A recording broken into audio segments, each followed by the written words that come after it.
When my daughter died in my arms, Jack was celebrating that girl's birthday. He looked so gentlemanly in the video. After I jumped off the hospital roof with my daughter in my arms, I was reborn in the year I married Jack. I came back to my 23rd birthday. That was the day Jack introduced Lily to me for the first time. She was the granddaughter of an uncle in my family. Her parents had passed, and she came here to study, so pitiful. In my previous life, I really treated Lily like a sister, feeling sorry for her tragic background. Whatever she glanced at in my room, I gave to her without hesitation. Later, with a face full of resentment, she said to me, "You think you're being kind. Your charity only makes me look worse. And do you know what I want the most? What I want the most is Jack. If you're so generous, then give him to me." "Sonny, what's wrong?" Right now, Jack was looking at me gently, his whole being focused on me. In my past life, how long had it been since he even looked at me directly? Maybe a year, maybe 2. He loved wearing white shirts. His face had sharp angles, and his eyes sparkled like stars. He was the kind of boy that girls would fall for,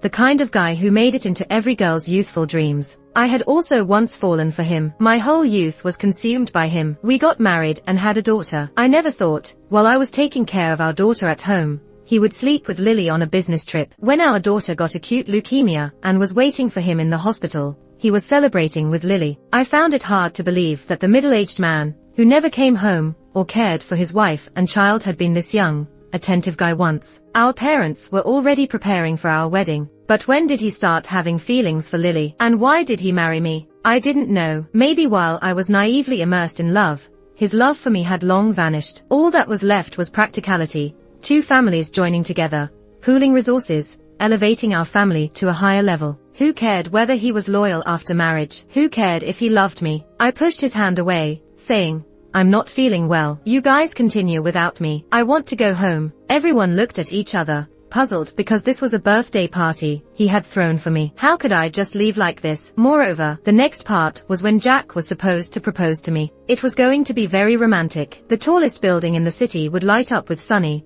marry me?" cycling the whole night, even trending on social media. But I really couldn't care less about anyone's feelings right now. When my daughter died in my arms, it was just her and me in this world. Lily glanced at me timidly and then turned to Jack. "Is Sonny upset because of me? Maybe I should go. I know my background isn't good. I don't deserve to be friends with Sonny." I looked at her, then at Jack, and didn't say a word. If they wanted to be together, they could. I no longer had any hopes or love for Jack. Lily's appearance might just confirm that saying, "Childhood sweethearts can't compare to someone who comes out of nowhere." I didn't want to look at them. I grabbed my bag and went home. I'm reborn. I won't make the same mistakes. As soon as I got home, Jack followed me. He grabbed me and said, "Sonny, I'm sorry. I shouldn't have brought Lily over. I know you don't like strangers, but Lily, she's all alone here studying with no friends. If I didn't bring her, she would. Let's break up," I said calmly. "What?" His eyes widened in disbelief. "I don't like you anymore," I said. "Why? Have you fallen for someone else?" he asked urgently. "Is there something I did wrong? Tell me, and I'll change." Those were the exact words I had spoken in my past life, begging him to come back after I found out he was with someone else. At that time, he had coldly pulled away from me, his jawline more defined as he said, "I don't love you anymore. Nothing you do will change that." My dad and stepmother came out and asked, "What's going on with you two?" I said to them, "I want to break up with him. We won't get married. Cancel the wedding." My dad, in a fit of rage, slapped me. "You're 23 now. Can't you think before you speak? The invitations have already been sent out, and you want to cancel the wedding? Ridiculous." My stepmother's usual cold smile flashed across her face before she quickly suppressed it. "You shouldn't hit the child, even if she's wrong. My mom died when I was young, and less than a year later, my stepmother came in pregnant. I had a hard time growing up, but Jack always protected me. His very presence showed everyone I would be his future wife. Anyone who gave me trouble would be challenging our family. Who wouldn't love a prince who swears to protect them with a sword? But all his goodness became the sharpest blades wounding me after he changed his heart, every stab hitting me directly. "Uncle, Aunt, let me talk to her," Jack said. Adults always trusted him. We went upstairs, and he followed me into my room. As soon as we entered, he held me, his breath warm in my ear, and softly asked, "What's wrong, baby? What have I done to make you unhappy?" "Because I lost my mom early. I've always been sensitive. My dad hit me so hard once that he made me deaf in one ear. For a long time, I didn't speak, and everyone thought I was mute. Only Jack was patient, always comforting and coaxing me. Maybe he hadn't changed. His gentleness hadn't disappeared. It just shifted to another girl. I'm serious.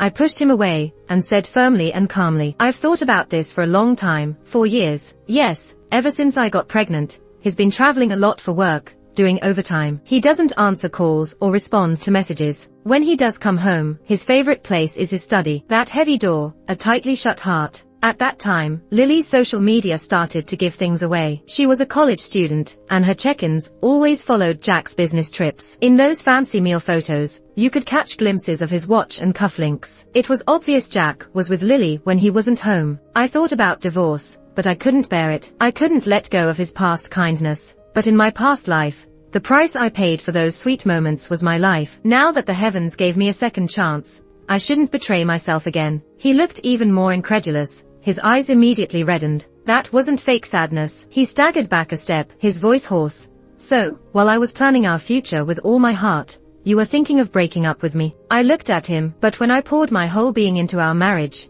you were with another woman. Even when our daughter was sick, you didn't change at all. So, these past years, what was I in your heart? A caring, big brother figure next door. You only had sibling feelings for me, no romantic love. Jack, don't act all heartbroken. I'm telling you, in our relationship, I was the one who was always let down. I'm just trying to cut my losses now. I sighed, my eyes filled with tears. Maybe now you do truly love me, but the price I paid for that love was too high. Your changes later made it hard for me to connect the future you with the present you. Wiping away a tear, the heavens gave me another chance, and I want no more ties with you. To family and friends, it looked like I had gone insane, insisting on a breakup. My dad slapped me several times and cut off all my credit cards. He was trying to use financial pressure to force me to give in. I moved out with just a few belongings. Thankfully, though my grandparents had passed, their house was still there. Looking at that old apartment building, I felt a long-lost sense of belonging. After Mom died, my grandparents were heartbroken and often brought me back here to stay. Dad and my stepmom were, of course,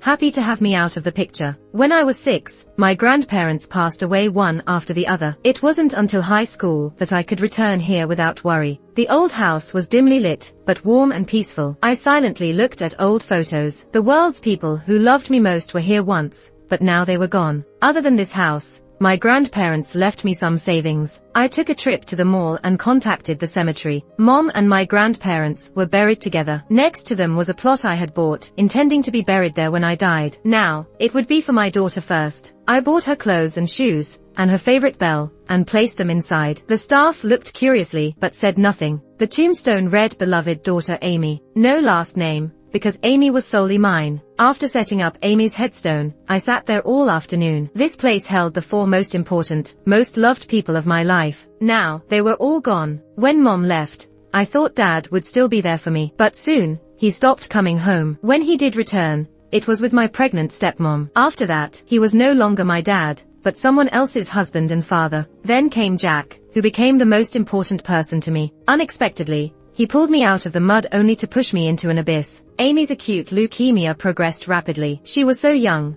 just over 2 years old, undergoing constant chemotherapy, and crying all the time. When she cried, my heart shattered, and I cried with her. Back then, Dad no longer cared about his married-off daughter. Jack was busy with business trips with Lily. Jack's parents disliked their granddaughter, and didn't want others to know about Amy's illness. I stayed with her every day, knowing her time was short. I just wanted her short life to be as comfortable as possible. In retrospect, it wasn't me accompanying her. It was she who accompanied me. If it weren't for her soft body, bright eyes, and warm little hands giving me the world's last bit of warmth, I might have already jumped off a high-rise building. But now, strangely, I've gone back to the time before I married Jack. Perhaps the heavens heard my dying regret, and gave me another chance. That evening, I saw Jack at the door. He looked haggard, eyes bloodshot, cigarette butt scattered on the ground. He never used to smoke, only starting after we got married. You started smoking? I asked for some reason. I always could. Just didn't want you to smell it. So I rarely smoked, he replied hoarsely. I nodded. Can we talk? I nodded and let him in. I had a dream last night. He glanced around as I turned on the diffuser. He continued. I dreamt that we didn't break up and got married as planned. We had a sweet life, but I finished for him. But after I got pregnant shortly, you were with another woman. I ended up giving birth alone, even calling the ambulance myself when my water broke. The child got acute leukemia, and you only visited once. After our daughter died, I killed myself by jumping off a building. He looked at me, shocked. That was just a dream. Did you have the same dream too? And that's why you want to break up with me? Sonny, believe me, I wouldn't betray you. I only see Lily as a helpless sister. There's nothing between us. That's your dream, one where you lived carefree and happy, but for me, it was a lifetime. Jack, do you really think it was just a dream? He tried to explain urgently. Sonny, I don't understand how I could suddenly become that way. It was like I was possessed, but I love you. I only love you. Over a decade of feelings can't just vanish. I can't comprehend the person I was in that dream. He's not me. He just has my face. I cried and laughed simultaneously. Yeah, over 10 years of love, just gone like that. Yeah, that man who wasn't home when I was pregnant, he just looks like Jack. The boy I loved from the beginning. He was already dead at 18, maybe 21. Only I kept thinking he was still alive, thinking that as long as the breeze could lift his white shirt, and he smiled at me with those crescent eyes, he'd always be there. But when did he suddenly die without any sign? Maybe there were signs. Back then, his work got busier and busier, more and more social events, often coming home reeking of smoke and alcohol in the middle of the night. As for me, I got a job at a government office after we got married. Work was simple and routine. I didn't understand his business talk. To him, my boring job was a sign I had no ambition. He had less and less to say to me. After the initial sweet days together, it turned into boredom and fatigue. As soon as the phone rang, he would grab his coat and leave. I tried to share interesting things with him, but he went from listening attentively to gradually zoning out. When did we start running out of things to talk about? Back when we were dating, we talked about home, school, movies, books, outings, future plans. I'd be laughing, fooling around,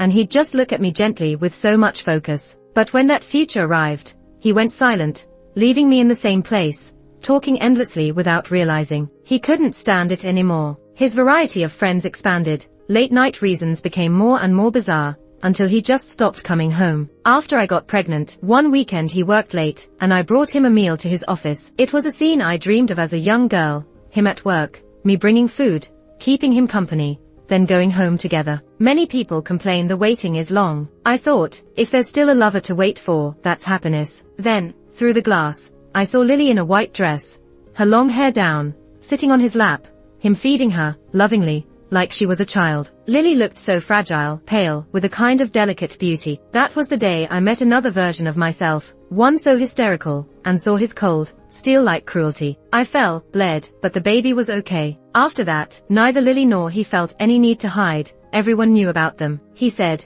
Sonny, look around our circle. Which man isn't fooling around outside? Your dad, my dad, what's the big deal? Our love is still here. What good does making a scene do for you? Do you have another home to go to? Who can you find after leaving me? And how do you know they'll stay loyal? I know you hate those social events, but I need someone with me. Back then, I thought about divorce over and over, but then recalled his kindness, like in high school, when he balanced a company internship, school competitions, and still helped me with my homework. In college, when I had a 42-degree fever, alone in the old house over winter break, half awake, he broke down the door, carried me to the hospital, stayed by my side all night. My dad's slaps, my stepmom's taunts, he bravely shielded me from them. I couldn't let go. I thought maybe love was never smooth sailing, maybe in life's long journey, someone will get lost. The one who's still there should guide, save, wait. People say if a child had a rough upbringing, they approach love more rationally, entering relationships cautiously. I was very cautious, but once I fell in deep,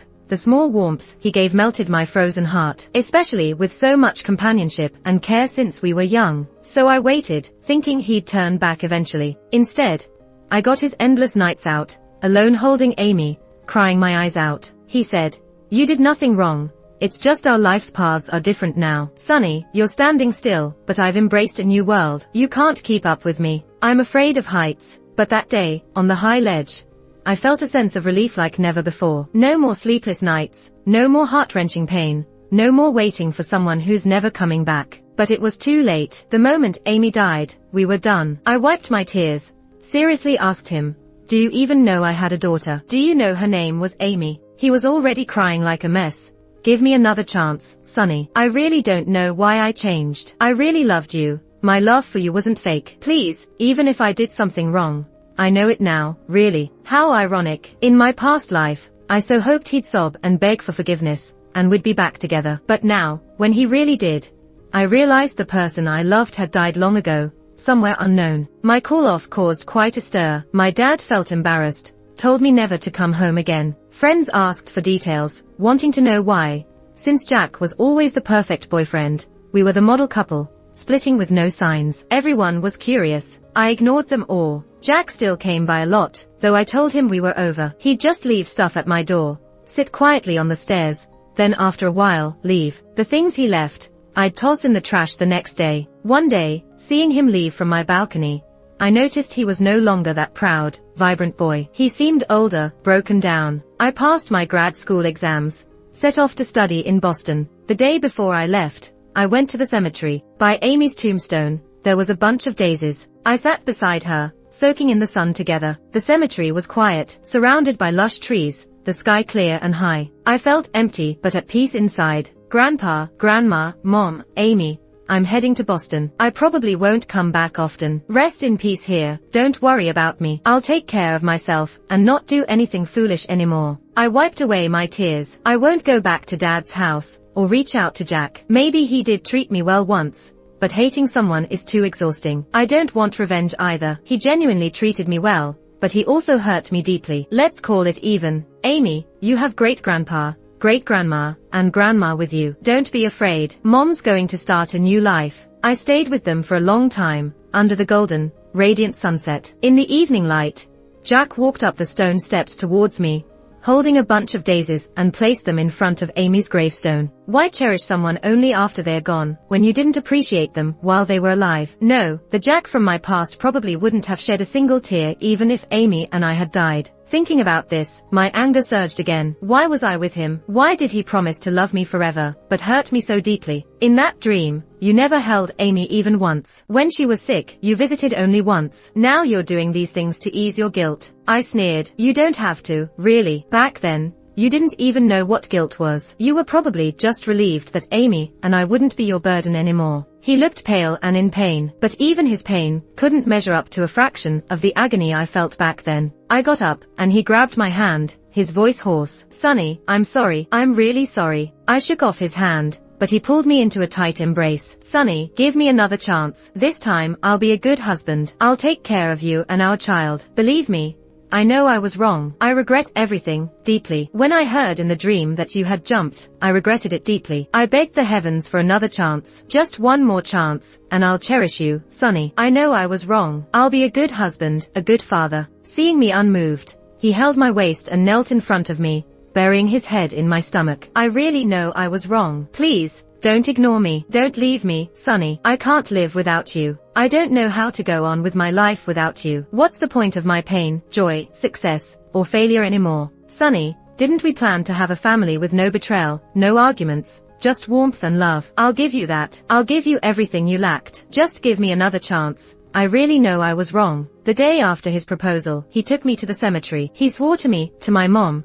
to my grandparents, that he'd give me a complete home. He said the best life would be us going out together in the morning, him dropping me off at work, us kissing each other goodbye. In the evening, whoever got home first would cook dinner for the other. He said even if we argued, we'd sleep holding each other. He said every year, we'd make a family photo album with all the places we'd been and important photos. That would be our emotional bank. Even if we were mad, seeing the love in the bank would make us forgive each other. He said we'd go grocery shopping together on weekends, cook, watch movies, and walk the dog in the park. Promises are made to be broken. Even if you die, I won't give you another chance. Every kindness you showed me, you've taken back with interest. All I ask is that you don't disturb me anymore. Leaving the cemetery, I looked back at him. He stood there like a soulless statue, staring blankly ahead. Maybe that's how I waited for him, countless days and nights in my past life. Later, in that cold hospital, in those ghostly night wards, with each unanswered call, my soul shattered in silence. Back at school,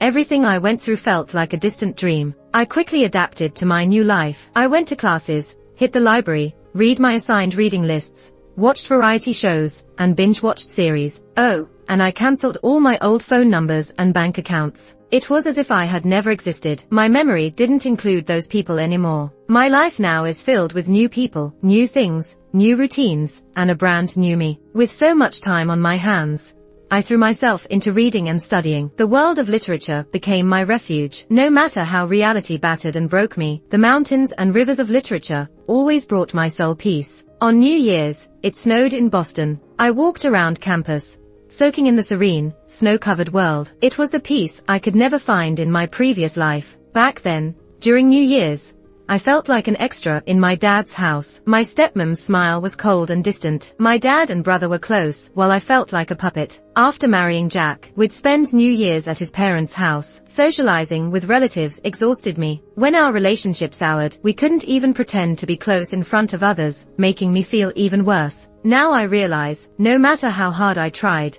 those who didn't like me would never like me, and those who loved me are probably all resting in peace. I went to a school cafeteria that was still open, and got some fried rice and lamb skewers to take back to my dorm. Unexpectedly, I ran into an old professor on the way. She was over 60, retired but still teaching at the school. Seeing I hadn't gone home for New Year's, she warmly invited me to her place. I couldn't turn down his repeated offers, so I didn't disappoint the old man's kind intentions. There were only 2 people in the old professor's house, her and her husband. The whole place had a scholarly vibe, with classical calligraphy and paintings hanging on 2 walls. On the table, the professor's husband was happily cooking in the kitchen. There were 3 sets of tableware on the dining table. I stepped in to help, and the 2 elders didn't stand on ceremony.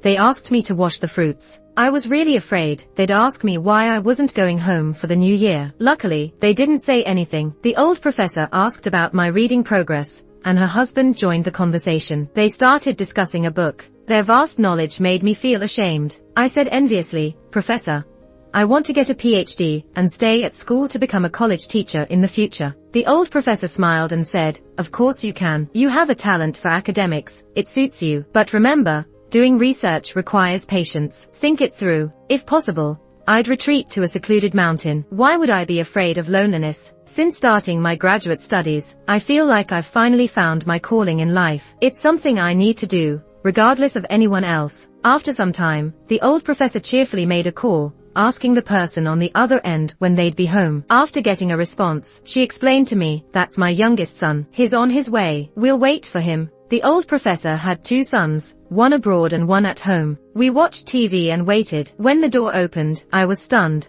The old professor's son was extremely handsome, with a scholarly aura, but he was Amy's former attending physician, Simon. Seeing him made my eyes water. He was a witness to that time.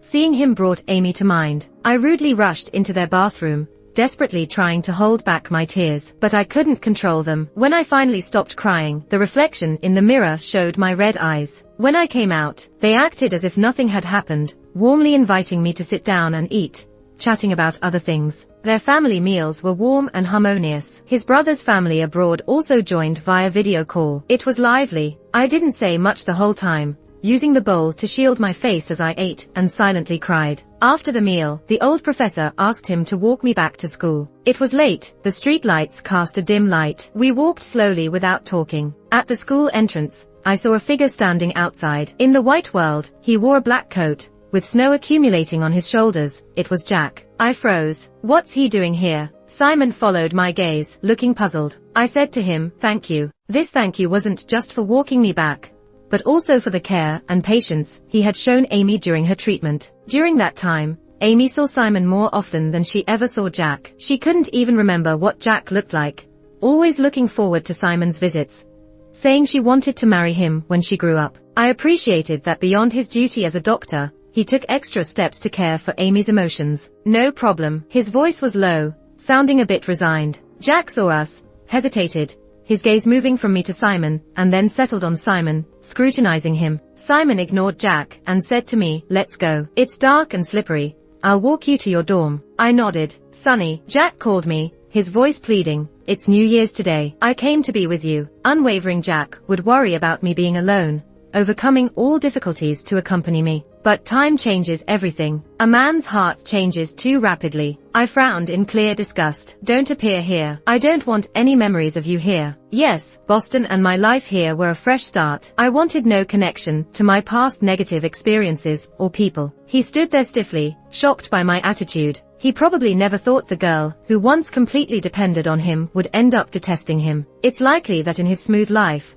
no one had ever treated him this way. And, I said calmly, this is my boyfriend. Please don't bother me again, or I'll call the police. Simon put his hand on my shoulder. Jack's body shuddered. Simon and I entered the campus. Thanks, I said to Simon at the dorm building. No problem. If he bothers you again, call me. We exchanged contact information. After I entered my dorm, turned on the light, and looked out from the balcony, I saw Simon still standing there, head down, lost in thought. After a while, he looked up and slowly walked away. In the following days, I stayed in, reading in bed, eating instant noodles and bread when I was hungry. When the new year began and school resumed, I tried writing academic papers and professional works. It was difficult, but I felt content, a calm joy. I spent my days reading and researching, racking my brain over academic problems. One day before bed, I asked myself, who was that person in my memory? What was his name? What did he look like? And I couldn't recall. Relieved, I soon fell into a deep sleep. The next time I saw Simon was at the old professor's hospital room. She had fainted during class, and we rushed her to the hospital. Simon hurried over. I thought by then he'd be in Los Angeles. He hadn't gone to Los Angeles. Soon after, he called me, saying the cherry blossoms in the park were in bloom, asking if I wanted to go see them together. I hesitated, but agreed. Actually, I'd also seen news about Jack. He had opened a branch office in Boston, and his car was often parked outside the school gate. He stood in front of the car, looking at the school's photo that had been posted on the forum. He was good-looking, drove a fancy car, naturally attracting attention. But none of this had anything to do with me. Shortly after, Simon asked me out, and I agreed. I didn't know how much love I had left in my drained heart, but I needed to move forward. And I chose to trust Simon, because of his infinite patience and love for Amy in his past life. When we held hands and appeared in Jack's sight, his eyes seemed to sting as he took a hurried puff of his cigarette, and then drove away. Lily came to find me as I was leaving the library, planning to get lunch. She told me Jack had gotten into a car accident and wouldn't speak a word since waking up, hoping I'd visit him. I looked at the girl before me and sneered. Don't put on an act for me. Just go back and tell him that even if he dies, I won't go see him. Lily glared at me angrily. I don't understand how Jack could like such a cold-hearted woman like you. Ha, are you Mrs. Jack now? She turned pale, gritted her teeth, and left. Dad came looking for me, first loudly scolding me for being unfilial, then earnestly persuading me to reconcile with Jack. The family had only Jack, and his two older sisters were already married. All the family assets would go to him eventually. This was the main topic Dad discussed with me after not seeing me for nearly a year. I'm already married, I said coldly. Dad's eyes widened in shock. He slapped me again and said, divorce immediately, and don't tell anyone about it. I was stunned by his control over me. How could he feel so confident that I would let him manipulate me? All right, I finally said. He sighed in relief and said, the family's financial situation isn't good. The property development isn't going well. If you marry Jack, it'll be easier for me to ask his family for money. I smiled slightly. When Simon came out dressed, I was waiting for him at his office door, with a message on my phone saying he could make French cuisine tonight. Seeing me, he was delighted and kissed me. In the car, I took out a ring I had just bought from the mall. He paused for a moment. I thought this was something the guy should do. Is this a rejection? No, it's a surprise. That night, I didn't leave his house near the hospital. The next day, we went to the registry office and got our marriage certificate. He helped me pack some of my belongings from school, and I moved into his place. We chatted and laughed along the way, like a newlywed couple enjoying their time together. Simon's parents were very happy and decided to have a small wedding, as large gatherings could be tedious and tiring. We also stayed occasionally at the old professor's house. In Simon's room, there were photos of him from childhood to adulthood. I found a picture of us together among them. We knew each other before. I was so surprised I couldn't close my mouth. The picture seemed to be from high school. He hugged me from behind, looking at the photo in my hand, and smiled. Every time we met, you were crying. Such a little crybaby. No wonder he sighed back then. He recognized me right away. He turned me around to face him, pressing his forehead to mine and said, I wasn't part of your past life, but I'll take care of the rest of it. A wife's tears are a husband's failure. I don't want to be a failed husband. I smiled and kissed the corner of his mouth. A wife's tears are a husband's failure. A daughter's tears are a father's failure. That summer after high school graduation, because of the conflict over choosing a major, Dad tried to exercise his authoritarian control again, and I, refusing to give in, got beaten again. When I was little, my dad hit my mom. I rushed to hold her, and he slapped me so hard that I lost hearing in one ear. Remembering all the resentment from childhood, I ran away from home. Jack had gone to France by then, and I impulsively went to find him. I lost my phone and wallet, didn't understand French, and on my first trip abroad, I found myself in a mess, desperately seeking help. That was when I saw another Chinese person, Simon. Simon helped me find the airline and accompanied me to the police. My documents were found in the trash, but my money and phone were gone. All the info was in the phone. I didn't remember any phone numbers, and couldn't log into social media without my phone number. It felt like the sky was falling on me. Back then, I didn't let my guard down. Simon didn't seem like a bad person, and was very similar to Jack, so I believed him without much hesitation. He helped me check into a hotel, gave me some money, and said he'd help me find my friend the next day. The next morning, he and his friends planned to take me to Jack. During breakfast, we sat together, and I guess his friend took that photo then. At that time, I was so dazed constantly. Losing my phone left me frustrated and useless, and I barely noticed anything else. I didn't even remember Simon's face clearly, and had long forgotten it after so many years. I didn't expect such a connection between us. Under my dad's urging, I finally went to the hospital to see Jack. Simon came with me. Jack looked worn out, with a cast on his arm and a neck brace. My dad was sitting on the couch, while Lily, looking like a nanny,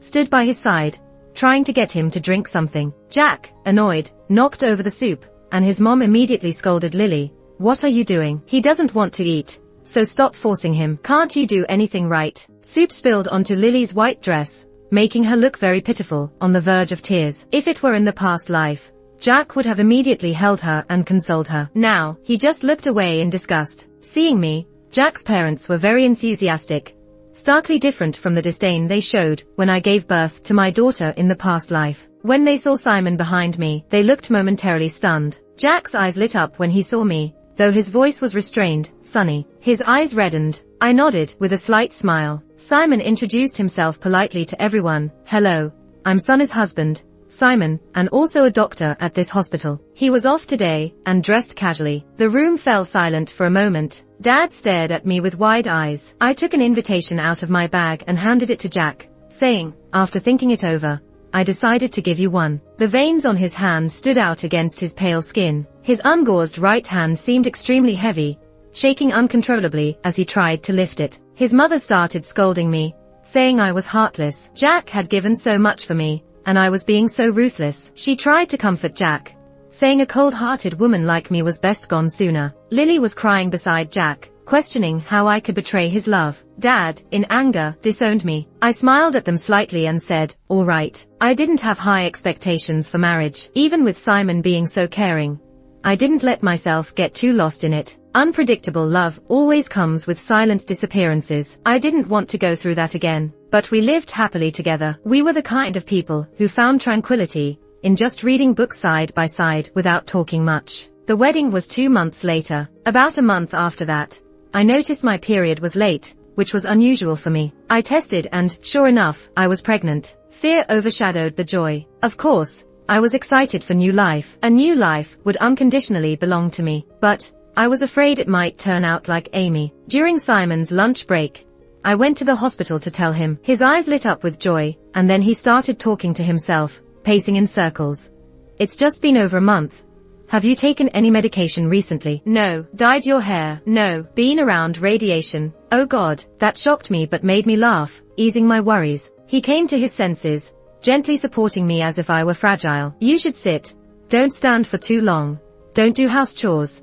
Don't hang clothes, and oh, I need to get non-slip flooring installed." I was speechless. I never did chores anyway. I never knew he chatted to himself when nervous. "At this rate, you'll faint before I do when I give birth." I teased him. He scratched his head, embarrassed. "Sorry, it's my first time. I'm too happy. I love my brother's kids, and now having my own, I'm over the moon." He knelt in front of me, kissed my hand, and looked at me tenderly. "Honey, thank you." He hesitated and asked, "You must be excited about the baby too, right?" His actions made me laugh and cry. "Given how you are, does it seem like I couldn't bring myself to say get an abortion. It felt too cruel." He smiled, bright as the stars. I said, "What if it's a girl?" He looked at me in shock. "You prefer boys?" I opened my mouth, but before I could respond, he said, but a mom loving boys and a dad loving girls sounds nice too. We did some tests, everything was normal. He took a day off and was more cautious than ever on our way home. After getting home, I said, I want to visit my family, to see my mom and other relatives before the wedding. He gently touched my hair, eyes soft. Okay, I'll go with you. We set off quickly. The cemetery was quiet. I told him, this is my grandpa, grandma, and mom. And that's my daughter. He looked shocked, confused. I explained, she was my daughter in a past life. I didn't elaborate further. He didn't ask more. On our way out, we ran into Jack. He had lost weight and looked gloomy. Seeing us, he froze for a moment and then placed a daisy on Amy's grave. I brought Simon back to my grandparents' house. We stayed for 2 days, and it was peaceful. The day before we headed back to Boston, I asked him, do you think we should sell this place or keep it? He glanced around the old house. Keep it. It holds your memories. Something to hang on to. In the local news, Dad's company was facing huge debts and multiple lawsuits. He looked exhausted and haggard on camera. I glanced at my phone and then continued eating the nutritious meal Simon made for me. The wedding day had perfect weather, sunny with a gentle breeze. We had an outdoor ceremony, with few guests and a simple process. Jack still came. He handed me a box and said, congratulations. Simon thanked him, supporting me by the waist, and placed the gift box aside. Jack glanced at my slightly rounded belly, his eyes dim with sadness. The wedding venue was adorned with fresh flowers and white curtains, showing great care in the decor. Simon's older brother and his family had also arrived. My dad didn't come. He couldn't travel by flight or train due to legal restrictions. At the ceremony, I walked down the aisle with Simon. During the vows, Simon said, I regretted missing out on you for years. Now that fate has blessed me, I won't squander this gift from heaven. He practically gave an emotional 800-word speech, making himself cry first, then me. During the toast, Simon asked, are you tired? Go rest, I can handle this. I shook my head. Don't you want people to see the bride? He tapped my nose. The bride's too beautiful, makes me want to hide her and admire alone. We exchanged smiles. I suddenly felt hopeful for a simple, long-lasting life where he'd write his medical papers, and I'd write my literary works, living like his parents did. Our first child was a boy. We were quite flustered. I always thought it was going to be a daughter, and Simon also wanted a daughter. So, the names, clothes, and shoes we prepared were all for a girl. But when our son was born, we had to start over. Thankfully, Simon took over the care of our newborn with great enthusiasm. The old professor was too frail to help, so he hired 2 nannies for us. The chaos of welcoming a new life gradually became manageable amidst its crying and fussing. Jack never showed up again. I heard he married another woman from a well-matched family, as arranged by his parents. Though, that woman was very fierce. She drove Lily outright, after she got married, without a shred of mercy. Jack's mom and his wife fought all the time at home, battling for control. It was quite a lively scene. Our son was very healthy and quite mischievous. When he was 3 or 4, he was like a little sweetheart. His soft little hands would hug my neck, he'd act cute, and constantly kiss my face with a big smile. My heart melted, and I immediately forgot the pain of giving birth to him. But by the time he was 5 or 6, he changed completely. He became rebellious and even the family dog disliked him. If I went to the bathroom, he'd pound on the door and yell, Mom, Mom, open the door. He was like a little monster. When Simon came home at night, our son would squat by the door waiting for him. I heard Simon ask, where's your mom? Our son would say sadly, Mom yelled at me today. Today, he had insisted on grabbing the puppy's tail and even bit his ear. Even though he's my own kid, I had to teach him a lesson. Simon would pick him up, and he'd immediately hug Simon's neck and whisper, Mom treats the dog better than me. When I play with the dog, she yells at me, Mom doesn't love me anymore. Then he'd hide his head in Simon's neck, peeking at me secretly. When he saw me looking, he'd quickly bury his head again. Simon would gently say, the puppy is your brother. If you play nicely with him, he'll love you too. Ah, my silly son, who's even jealous of a dog. The puppy would jump up at Simon's feet, wanting to be held too. Our son would quickly forget his anger and run around playing with the puppy again. After Simon gave him a bath and wrapped him in a towel, he'd slide into bed with me and say sweetly, Mom, story. I'd pinch his cheeks and read him his favorite fairy tale book. Simon kissed both of us and went to the bathroom to shower. When our son fell asleep, Simon would try to carry him back to his room, but he'd wake up bewildered and say, No, I want to sleep with Mom. Simon would glance at him exasperated and whisper to me, he's too clingy. I'd say, you're all grown up, and you're jealous of a kid. Simon would rub his nose, lie next to me and say, I just want to give him a little sister. Jack's epilogue. The first time I saw Sunny was at her brother's 10th birthday party. The party was extravagant, showing how much her father valued his son. I was 15 that year. I went to the creek in the villa area to catch some air, as I found the adults' enthusiasm overwhelming. She was hugging her knees, sitting on a rock, watching the creek flow by. A golden retriever lay beside her. Later, I saw her at the party again, and her eyes were filled with deep sorrow. The noisy party contrasted with her silent presence. In that moment, I wanted to make her smile. She joined the middle school department at my school, and her name quickly spread. She was very pretty, with a sad demeanor. Many boys confessed to her. During breaks, boys liked to whistle at the pretty girls from the balcony,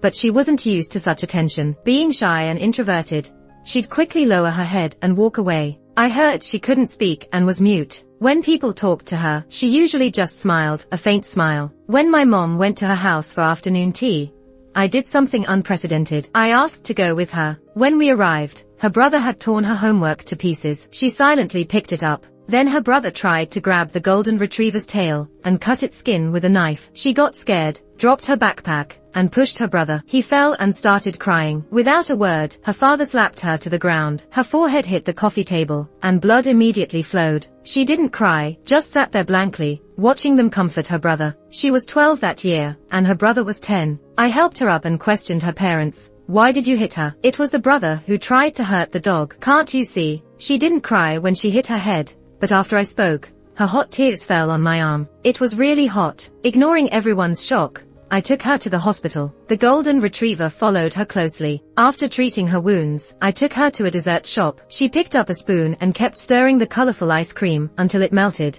without taking a single bite. I later found out her mom had passed away. Her brother was born to a stepmother. Her ear was probably also injured by her father, and one ear didn't hear well. After losing hearing in one ear, she stopped speaking. After that, I often visited her, kept her company while doing homework, and walked the dog with her in the neighborhood. Sometimes I wondered if she even knew who I was. When she was in 8th grade, I accompanied her to the park to walk the dog. There was blood on her white dress. She was so scared that her face turned pale. She grabbed my sleeve and showed me the blood on her hand. We rushed to the hospital in a panic, only to be told it was her first period. I went online to look up what girls should be aware of. The next day, I took some brown sugar to her classroom. Her seat was by the window. She was writing her homework with her head down. A boy next to her was asking her questions. She wrote down the solution steps for him. The boy still didn't get it, so she flipped through the book, found a similar problem, and wrote down a string of explanations for him. The boy scratched his head and gave her a thumbs up. She pursed her lips and smiled. At that moment, I couldn't describe what I felt. I thought I was the only special one to her, but it turned out others could also make her smile and accompany her. I turned and left. I didn't look for her for a week. I often dreamt of her at night. She was running on the lawn with the golden retriever, smiling at me, so gentle and shy. I felt listless that week. My mom asked why I didn't go to see her. I just said I had nothing in common with kids. Later, I couldn't hold back anymore and went to the park where she usually walked the dog. She seemed to be looking for something, then lowered her head. The golden retriever was happily jumping beside her. She hugged it and rubbed against it. I thought, she's just a little girl. Why am I competing with her? I can do whatever I want. I still looked for her as if nothing had happened. I not only looked for her on weekends, but also often at school. Sometimes I brought her milk, sometimes snacks. Rumors spread around the school that she was my little girlfriend. Our parents didn't interfere with us. Her family stopped hitting and scolding her at will. She didn't like going home. After school, she often wandered around with the dog. When she went to high school,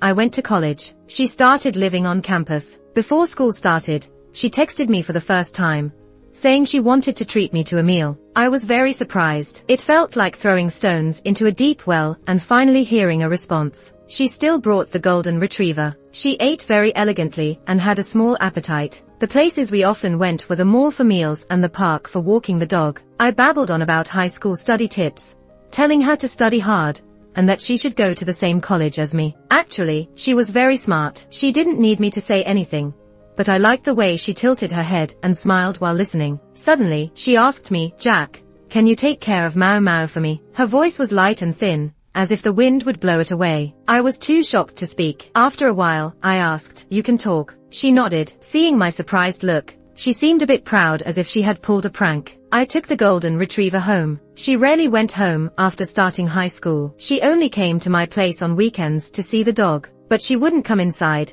just waited for me to bring the dog out. She started living in the old house her grandparents left her. Her mom had passed away when she was 3. Both her grandparents also passed away when she was 6. She was like a bird that had grown wings, flying to the land of freedom. I still accompanied her to do homework, walk the dog, even cooked for her, just like a couple. But looking at her in the sunlight, her delicate and almost transparent skin with fine little hairs, I silently thought, she's still a kid. Many girls at college chased after me, but they weren't her. My longing for her grew stronger with time. Whether she was around or not, I always thought of her. That day I was waiting for her at her place. She was about to take her college entrance exams, and I was going abroad for a while. I wanted to spend time with her before leaving. Through the balcony, I saw a boy following her. They were both in school uniforms, a handsome and bright boy and a quiet and beautiful girl. The boy said a few words and ruffled her hair. She turned and went upstairs. The boy watched her disappear and then left. I never knew she was so popular. Or maybe I did know, but didn't think just anyone could ruffle her hair. She still didn't talk in public, at home,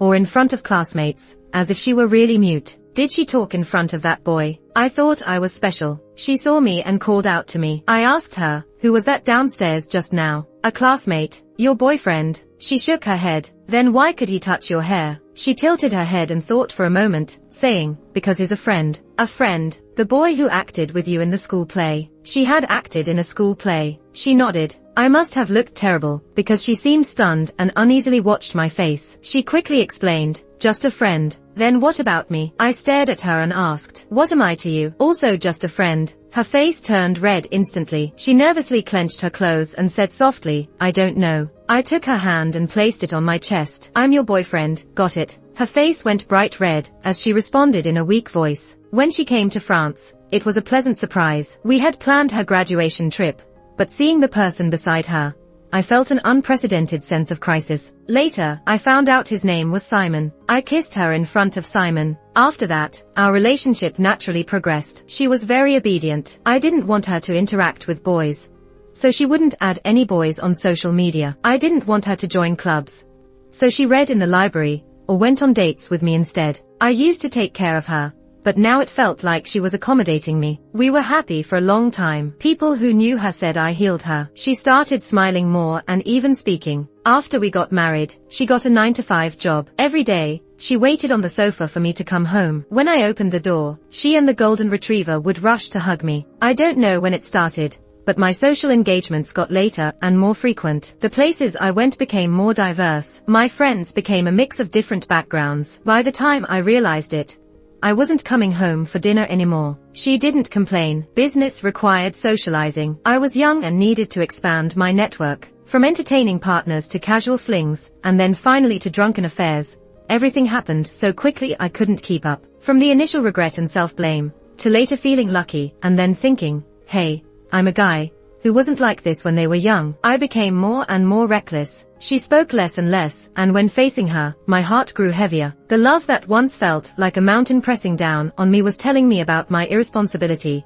my selfishness, my shamelessness. I indulged myself more, numbing my nerves until the woman in my bed became Lily. That night, our dog died, and I missed her call. Lily was a copy of her, but more passionate. I drowned in it, but I also felt more guilty. I even thought I no longer loved her. What was so good about her? Plain and dull like a vase, an antique one at that. She didn't understand business, today's humor, or trends. Most importantly, her eyes judged me. The things that once drew me to her became the reasons I didn't love her. I couldn't face her, couldn't face the old me, and didn't want to face our daughter's illness. When I was young, I had the courage to stand up and rebuke her family, but when I really took her in and cared for her, when she bloomed brightly, I broke her with my own hands and abandoned her, leaving her in that long, silent wait. After she died, I found out she had postpartum depression and had been taking medication. And that family album, which hadn't been updated for a long time, photos stained yellow from tears. I didn't know what she was feeling when she jumped from that high place she feared. She left in the early morning,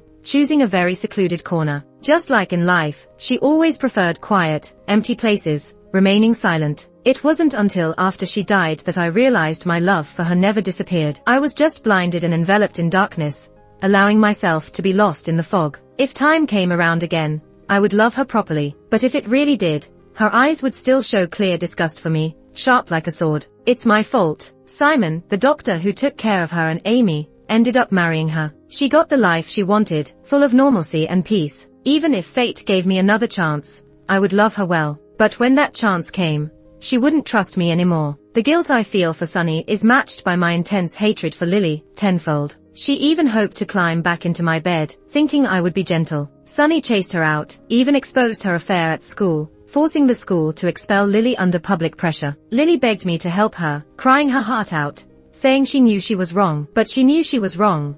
I knew I was wrong, and Sunny still wouldn't come back. I didn't help Lily. Later, when I saw Lily again, she was with a pot-bellied man in his 50s, and I repeated the life I led in the past: parties, not coming home, self-destruction. But this time, no one was there to tolerate or wait for me like Sunny did. One day, when I returned to my room in the dark, the people sleeping in my bed woke up in panic. It was my current wife, giving me a taste of my own medicine. I didn't feel sadness or anger, just a bleak realization. I tarnished a precious gem, and am no longer worthy of happiness. It was all my karma.